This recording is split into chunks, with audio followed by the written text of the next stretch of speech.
एक बार एक बेचारी नई नई बहू का नया नया विवाह हुआ, बहू बनकर आई घर में, तो चाय बना रही थी ससुर जी के लिए। ससुर जी बोले कि हम मार्केट जा रहे हैं, चाय बना के रखो।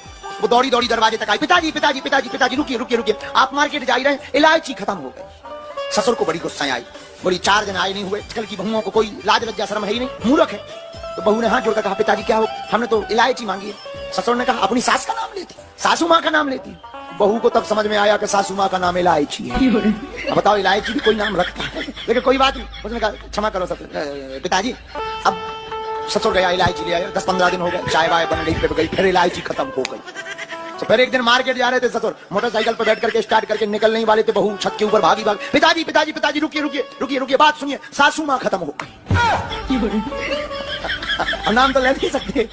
पिताजी पिताजी सुनिए, सासू माँ खत्म हो गई। और जितना अच्छा, उसने आगे नहीं सुना, बल्कि उसने तो ये कहा, सासू माँ खत्म हो गई, मार्केट से ले आना। लेकिन उसके पहले ही ससुर अटैक आ गया, गाड़ी के नीचे अस्पताल में, पूरा घर अस्पताल में खड़ो। अब होश आओ, 3 घंटा बाद ससुर बोलो, हमारी इलायची। इलायची बोले, कहा मर रहे, रो रहे। और अब ससुर बोलो, ते भूत बन के इतनी जल्दी आ गई। अरे बोले, कौन भूत उतना में जिंदा हो, चोटिया ले। अरे चोटिया ना ले, लड़का लड़का कौन बाबा हमला बागे तो महाराज की अर्जी लगवा, बन गई भूतनी। अरे जब बताया कोई नहीं मरा, ना कोई भूतनी बना, जिंदा है, माता जी है। बोले पे बहू ने तो कहा था सासू माँ खत्म हो गई। बहू